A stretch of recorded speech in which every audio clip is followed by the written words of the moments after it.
ಮುಂಬೈ ಮಹಾನಗರ ಪಾಲಿಕೆಯ ಗದ್ದುಗೆ ಯಾರಿಗಾಗುತ್ತೆ? ಒಟ್ಟು 23 ಕೇಂದ್ರದಲ್ಲಿ ಬಿಎಂಸಿ ಮತ ಎಣಿಕೆ ಈಗ ಆಲ್ರೆಡಿ ಆರಂಭವಾಗಿದೆ. ಎಸ್, ಬೃಹತ್ ಮುಂಬೈ ಮಹಾನಗರ ಪಾಲಿಕೆಯ ಗದ್ದುಗೆ ಯಾರ ಪಾಲಾಗುತ್ತೆ? ಮತ ಎಣಿಕೆ ಆರಂಭ ಆಗಿದೆ. ಇನ್ನೇನು ಒಟ್ಟು 23 ಕೇಂದ್ರಗಳಲ್ಲಿ ಆರಂಭ ಆಗಿದೆ. ಕೆಲವೇ ಕ್ಷಣದಲ್ಲಿ ಹೊರಬೀಳಲಿದೆ ಬಿಎಂಸಿ ಫಲಿತಾಂಶ.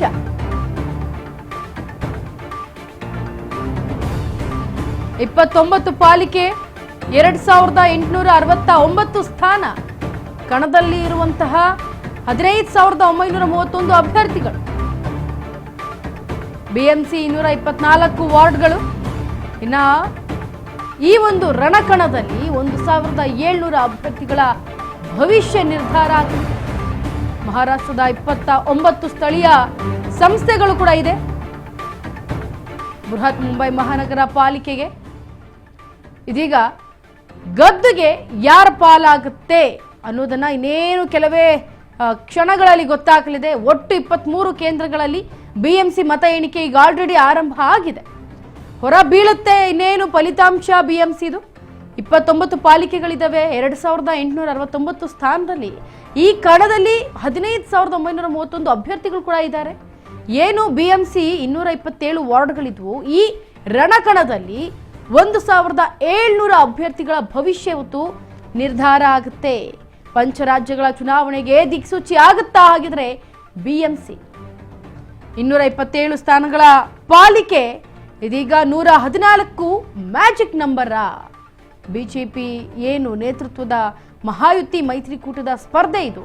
ಹಾಗಾಗಿ ಬೃಹತ್ ಮುಂಬೈ ಮಹಾನಗರ ಪಾಲಿಕೆಯ ಗದ್ದುಗೆ ಯಾರ ಪಾಲಾಗುತ್ತೆ? ಇದು ಲೋಕಲ್ ಫೈಟ್ ನಡೀತಾ ಇದೆ. ಮಹಾರಾಷ್ಟ್ರ ಏನು ಈ ಬೃಹತ್ ಮುಂಬೈ ಮಹಾನಗರ ಪಾಲಿಕೆಯಲ್ಲಿ ಒಂದು ದೊಡ್ಡ ಟಫ್ ಫೈಟ್ ನಡೀತಾ ಇದೆ. ಬಿಜೆಪಿ ಶಿವಸೇನೆ ಏನು ಶಿಂಧೆ ಅವರಿದ್ದಾರೆ, ಹಾಗೆ ಉದ್ಧವ್ ಠಾಕ್ರೆ ಜೊತೆಗೆ ರಾಜ್ ಠಾಕ್ರೆ, ಹಾಗೆ ಶರದ್ ಪವಾರ್ ಬಣಗಳಿಗೆ ಇವಾಗ ಬಣಗಳು ಏನಿದಾವೆ ಅದನ್ನ ಅಗ್ನಿ ಪರೀಕ್ಷೆ ಮಾಡಲಾಗ್ತಾ ಇದೆ. ಬಿಜೆಪಿ 136 ವಾರ್ಡ್ಗಳಿದಾವೆ. ಶಿವಸೇನೆ ಅಂದ್ರೆ ಶಿಂಧೆ ಬಣ 89 ವಾರ್ಡ್ಗಳಿವೆ. ಈಗ ಶಿವಸೇನೆ ಠಾಕ್ರೆ ಅವ್ರದ್ದು 164 ವಾರ್ಡ್ಗಳಿದೆ. ಇನ್ನ ಬಿಜೆಪಿ 136 ವಾರ್ಡ್ ಇದ್ದು ಶಿವಸೇನೆ 89 ವಾರ್ಡ್ಗಳಿದ್ದಾವೆ. ಲೋಕಸಭೆ ವಿಧಾನಸಭೆ ನಂತರ ಮಹಾರಾಷ್ಟ್ರದಲ್ಲಿ ಲೋಕಲ್ ಫೈಟ್ ನಡೀತಾ ಇದೆ. ಶಿವಸೇನೆ ಠಾಕ್ರೆ ಅವ್ರದ್ದು 164 ವಾರ್ಡ್ ಇದೆ. ಇನ್ನ ಎನ್ಸಿಪಿ ಶರದ್ ಪವಾರ್ 12 ವಾರ್ಡ್ಗಳಲ್ಲಿ ಸ್ಪರ್ಧೆಯನ್ನ ಮಾಡ್ತಿದ್ದಾರೆ. ಒಟ್ಟು 23 ಕೇಂದ್ರಗಳಲ್ಲಿ ಬಿಎಂಸಿ ಮತ ಎಣಿಕೆ ಆಗುತ್ತೆ. ಒಟ್ಟು 23 ಕೇಂದ್ರಗಳಲ್ಲಿ ಆಗುತ್ತೆ. ಈಗ ಆಲ್ರೆಡಿ ಆರಂಭ ಆಗಿದೆ. 1,700 ಅಭ್ಯರ್ಥಿಗಳ ಭವಿಷ್ಯ ಇವತ್ತು ನಿರ್ಧಾರ ಆಗುತ್ತೆ. ಯಾರಿಗೆಲ್ಲ ಈ ಒಂದು ಬೃಹತ್ ಮುಂಬೈ ಮಹಾನಗರ ಪಾಲಿಕೆ ಗದ್ದುಗೆ ಏರೋದಕ್ಕೆ ರೆಡಿ ಇದೆ ಅನ್ನೋದು, ಯಾರ ಭವಿಷ್ಯ ಅನ್ನೋದು ತಿಳಿಯುತ್ತೆ. ಎಸ್, ನಿಜಕ್ಕೂ ಯಾರಾಗ್ತಾರೆ ಮಹಾರಾಷ್ಟ್ರದ ಮುಂಬೈ ಪಾಲಿಕೆಯ ಅಧಿಪತಿ ಅನ್ನೋದನ್ನ ಇನ್ನೇನು ಕೆಲವು ಕ್ಷಣಗಳಲ್ಲಿ ಗೊತ್ತಾಗುತ್ತೆ. ಮತ ಎಣಿಕೆ ಆರಂಭವಾಗಿದೆ. ಬಿಎಂಸಿಯಲ್ಲಿ ಮುಗಿತಾ ಬಂತು 40 ವರ್ಷಗಳ ಠಾಕ್ರೆ ಆಡಳಿತ. ಈಗ ಏಷ್ಯಾದಲ್ಲೇ ಅತೀ ಶ್ರೀಮಂತ ಪಾಲಿಕೆಯಾಗಿರುವಂತಹ ಮುಂಬೈನಲ್ಲಿ ಈ ಬೃಹತ್ ಮುಂಬೈ ಮಹಾನಗರ ಪಾಲಿಕೆಯ ಗದ್ದುಗೆ ಯಾರದ್ದಾಗುತ್ತೆ? ಯಾಕಂದ್ರೆ ಏನು ಬಿಎಂಸಿ 227 ವಾರ್ಡ್ಗಳಿದ್ದಾವೆ. ರಣಕಣದಲ್ಲೂ ಕೂಡ 1,700 ಅಭ್ಯರ್ಥಿಗಳು ಭಾಗವಹಿಸಿದ್ರು. ಈ 1,700 ಅಭ್ಯರ್ಥಿಗಳು ಯಾವ ರೀತಿ ಅವರ ಭವಿಷ್ಯ ನಿರ್ಧಾರ ಆಗುತ್ತೆ ಅನ್ನೋದನ್ನ ಇನ್ನೇನು ಕೆಲವೇ ಹೊತ್ತಿನಲ್ಲಿ ತಿಳಿದು ಬರುತ್ತೆ. ಆದರೆ ಬಿಜೆಪಿ ನೇತೃತ್ವದ ಮಹಾಯುತಿ ಮೈತ್ರಿಕೂಟದ ಸ್ಪರ್ಧೆ ನಡೀತಾ ಇದೆ. ಹಾಗಾಗಿ ಯಾರು ಈ ಲೋಕಲ್ ಫೈಟ್ ಅಲ್ಲಿ ಬೃಹತ್ ಮುಂಬೈ ಮಹಾನಗರ ಪಾಲಿಕೆಯ ಗದ್ದುಗೆ ಏರ್ತಾರೆ?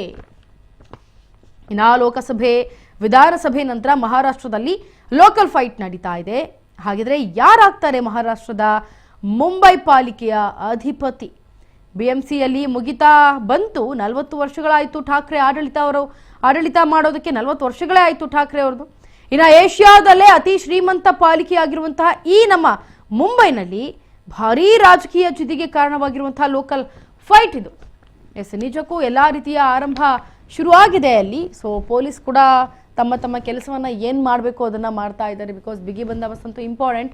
ಯಾಕಂದ್ರೆ ಕೆಲವೇ ಕ್ಷಣಗಳಲ್ಲಿ ಹೊರಬೀಳುತ್ತೆ BMC ಫಲಿತಾಂಶ.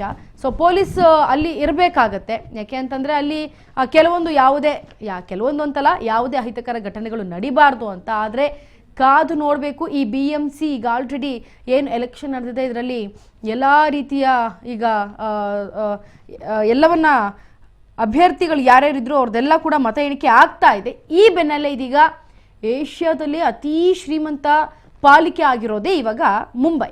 ಸೊ ಈ ಮುಂಬೈನ ಅಧಿಪತಿ ಯಾರಾಗ್ತಾರೆ, ಈ ಮುಂಬೈನ ಮಹಾನಗರ ಪಾಲಿಕೆಗೆ ಯಾರು ಚುಕ್ಕಾಣಿಯನ್ನ ಹಿಡಿತಾರೆ, ಪಂಚರಾಜ್ಯಗಳ ಚುನಾವಣೆಗೆ ಇದೀಗ ದಿಕ್ಸೂಚಿ ಯಾರಾಗ್ತಾರೆ BMC ಮತದಿಂದ ಅನ್ನೋದು ಇನ್ನೇನು ಕೆಲವೇ ಕ್ಷಣಗಳಲ್ಲಿ ಹೊರಬೀಳಲಿದೆ. ಲೋಕಸಭೆ ವಿಧಾನಸಭೆ ನಂತರ ಮಹಾರಾಷ್ಟ್ರದಲ್ಲಿ ನಡೀತಾ ಇರುವ ಲೋಕಲ್ ಫೈಟ್ ಇದು. ಯಾರಾಗ್ತಾರೆ ಹಾಗಿದ್ರೆ ಮಹಾರಾಷ್ಟ್ರದ ಮುಂಬೈ ಪಾಲಿಕೆಯ ಅಧಿಪತಿ?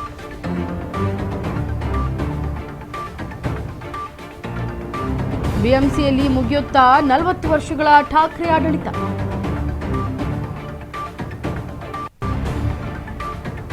ಏಷ್ಯಾದಲ್ಲೇ ಅತಿ ಶ್ರೀಮಂತ ಪಾಲಿಕೆಯಾಗಿದೆ ಈ ಮುಂಬೈ.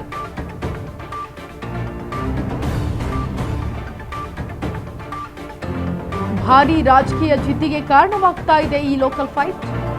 ಎಸ್, ನಿಜಕ್ಕೂ ಬಿಜೆಪಿಯ 136 ವಾರ್ಡ್ಗಳೇನಿದಾವೆ ಅದು ಶಿವಸೇನೆ ಶಿಂಧೆ ಬಣದಲ್ಲಿ 89 ವಾರ್ಡ್ಗಳಿದ್ವು. ಶಿವಸೇನೆ ಠಾಕ್ರೆ 164 ವಾರ್ಡ್ಗಳಿದ್ವು. ಇನ್ನು MNS 52 ವಾರ್ಡ್ಗಳಿದ್ವು. ಹಾಗೆ NCP ಶರದ್ ಪವಾರ್ ಅವ್ರದ್ದು ಕೂಡ 12 ವಾರ್ಡ್ಗಳಲ್ಲಿ ಸ್ಪರ್ಧೆಯನ್ನು ಮಾಡಲಾಯಿತು. ಒಟ್ಟು 23 ಕೇಂದ್ರಗಳಲ್ಲಿ BMC ಮತ ಎಣಿಕೆ ಆಗ್ತಾ ಇದೆ. 1700 ಅಭ್ಯರ್ಥಿಗಳ ಭವಿಷ್ಯ ಇವತ್ತು ನಿರ್ಧಾರ ಆಗುತ್ತೆ. ಯಾರಿದರ ಚುಕ್ಕಾಣಿ ಹಿಡಿತಾರೆ ಅನ್ನೋದು. ಸೊ ಸದ್ಯಕ್ಕೆ ಪಂಚರಾಜ್ಯಗಳ ಚುನಾವಣೆ ದಿಕ್ಸೂಚಿ ಆಗುತ್ತಾ ಹಾಗಿದ್ರೆ ಈ BMC ಅನ್ನೋದನ್ನ ಕಾದು ನೋಡಬೇಕು. ಜೊತೆಗೆ 227 ಸ್ಥಾನಗಳ ಪಾಲಿಕೆಯಲ್ಲಿ ಇದೀಗ 114 ಮ್ಯಾಜಿಕ್ ನಂಬರ್ ಏನಾದರೂ ಆಗುತ್ತಾ ಅನ್ನೋ ಕುತೂಹಲ ಕೂಡ ಎಲ್ಲರಲ್ಲೂ ಇದೆ. ಹಾಗೆ ಬಿಜೆಪಿ ನೇತೃತ್ವದ ಮಹಾಯುತಿ ಮೈತ್ರಿಕೂಟದ ಈ ಸ್ಪರ್ಧೆಯಲ್ಲಿ ಕಾಂಗ್ರೆಸ್ ಬಿಟ್ಟು ಪ್ರತ್ಯೇಕವಾಗಿ ಸ್ಪರ್ಧಿಸಿದ್ರೆ ಠಾಕ್ರೆ ಬ್ರದರ್ಸು ಕಾಂಗ್ರೆಸ್ನ ಬಿಟ್ಟು ಪ್ರತ್ಯೇಕವಾಗಿ ಸ್ಪರ್ಧಿಸ್ತಾ ಇದ್ದಾರೆ. ಜೊತೆಗೆ ಸ್ವತಂತ್ರವಾಗಿ ಸ್ಪರ್ಧೆ ಮಾಡ್ತಾ ಇದ್ದಾರೆ ಕಾಂಗ್ರೆಸ್ ಪಾರ್ಟಿ ಅನ್ನೋದು ಗೊತ್ತಾಗ್ತಾ ಇದೆ. ಇದೆಲ್ಲದರ ನಡುವೆ ಈಗ ಏನು ಲೋಕಸಭೆ ವಿಧಾನಸಭೆ ನಂತರ ಮಹಾರಾಷ್ಟ್ರದಲ್ಲಿ ಈ ಲೋಕಲ್ ಫೈಟ್ ನಡೀತಾ ಇದೆ. ಈ BMCಯಲ್ಲಿ ಹಾಗಿದ್ರೆ 40 ವರ್ಷಗಳ ಈ ಒಂದು ಏನು ಯಾತ್ರೆ ಇತ್ತು ಠಾಕ್ರೆ ಅವ್ರದ್ದು, ಅವರ ಆಡಳಿತ ಮುಗಿಯುತ್ತಾ ಹಾಗಿದ್ರೆ ಇಲ್ಲಿಗೆ ಇವತ್ತಿಗೆ ಮುಗಿಯುತ್ತಾ ಅಂತಂದ್ರೆ ಈಗ ಅದೇನು ಫಲಿತಾಂಶ ಬಂದ ಮೇಲೆ ಠಾಕ್ರೆ ಅವ್ರದ್ದು ಇಲ್ಲಿಗೆ ಅಧಿಪತಿ ಮುಗಿಯುತ್ತಾ, ಆಡಳಿತ ಮುಗಿಯುತ್ತಾ, ಈಗ ಯಾರು ನೆಕ್ಸ್ಟ್ ಅಧಿಪತಿ ಆಗ್ತಾರೆ, ಈ ಒಂದು ಏನು ಬೃಹತ್ ಮುಂಬೈ ಮಹಾನಗರ ಪಾಲಿಕೆ ಗದ್ದುಗೆ ಚುಕ್ಕಾಣಿಯನ್ನ ಯಾರು ಹಿಡಿತಾರೆ? ಒಟ್ಟು 23 ಕೇಂದ್ರಗಳಲ್ಲಿ BMC ಮತ ಎಣಿಕೆ ಈಗ ಆಲ್ರೆಡಿ ಶುರು ಆಗಿದೆ. ಮತ ಎಣಿಕೆ ಮಾಡ್ತಾ ಇದ್ದಾರೆ. ಈಗ 1700 ಅಭ್ಯರ್ಥಿಗಳು ಕಾತುರದಿಂದ ಕಾಯ್ತಾ ಇದ್ದಾರೆ. ಯಾವ ರೀತಿ ಭವಿಷ್ಯ ಅವ್ರದ್ದು ನಿರ್ಧಾರ ಆಗುತ್ತೆ ಇವತ್ತು ಅನ್ನೋದು ಇವತ್ತು ಗೊತ್ತಾಗುತ್ತೆ. ಪಂಚರಾಜ್ಯಗಳ ಚುನಾವಣೆಯ ದಿಕ್ಸೂಚಿಯನ್ನೇ ಬದಲು ಮಾಡುತ್ತಾ ಈ BMC. ಒಟ್ಟಿನಲ್ಲಿ ಠಾಕ್ರೆ ಆಡಳಿತ 40 ವರ್ಷಗಳಿತ್ತು. ಈಗ ಈ 40 ವರ್ಷ ಠಾಕ್ರೆ ಆಡಳಿತ ಮುಗಿಯುತ್ತಾ ಅನ್ನೋ ಒಂದು ಕ್ವಶನ್ ಮಾರ್ಕನ್ನು ಹಾಕೋಬೇಕಾಗತ್ತೆ. ಅಥವಾ ಇವರೇ ಕಂಟಿನ್ಯೂ ಆಗ್ತಾರಾ ಆ ಒಂದು ಫಲಿತಾಂಶ ಬಂದ ಮೇಲೆ ಗೊತ್ತಾಗುತ್ತೆ. ಆದರೆ ಕಾಂಗ್ರೆಸ್ನ ಬಿಟ್ಟು ಪ್ರತ್ಯೇಕವಾಗಿ ಏನಾದರೂ ಸ್ಪರ್ಧಿಸ್ತಾ ಇದ್ದಾರಾ ಠಾಕ್ರೆ ಬ್ರದರ್ಸ್ ಏನಾದರೂ ಅನ್ನೋದು ಕೂಡ ತಿಳಿದು ಬರ್ತಾ ಇದೆ. ಇನ್ನು ಶರದ್ ಪವಾರ್ ಬಣಗಳಿಗೂ ಕೂಡ ಇದು ಅಗ್ನಿ ಪರೀಕ್ಷೆ ಆಗಿದೆ. ಯಾಕಂದರೆ BJP ಶಿವಸೇನೆ ಶಿಂಧೆ ಹಾಗೆ ಉದ್ಧವ್ ಠಾಕ್ರೆ ರಾಜು ಠಾಕ್ರೆ ಇವರೆಲ್ಲರೂ ಕೂಡ ಭಾಗವಹಿಸಿರೋದ್ರಿಂದ BJP ನೇತೃತ್ವದ ಮಹಾಯುತಿ ಮೈತ್ರಿಕೂಟದ ಸ್ಪರ್ಧೆಯಲ್ಲಿ ಏನು ಪಂಚರಾಜ್ಯಗಳ ಚುನಾವಣೆ ದಿಕ್ಸೂಚಿ ಆಗುತ್ತೆ ಅನ್ನೋದಿದೆ. ಹಾಗೆ ಠಾಕ್ರೆ ಅವ್ರದ್ದು ಅವಧಿ ಮುಗಿಯುತ್ತಾ ಅನ್ನೋದು ಕೂಡ ಅಷ್ಟೇ ಕುತೂಹಲದಿಂದ ಕಾದು ನೋಡಬೇಕು. ಜೊತೆಗೆ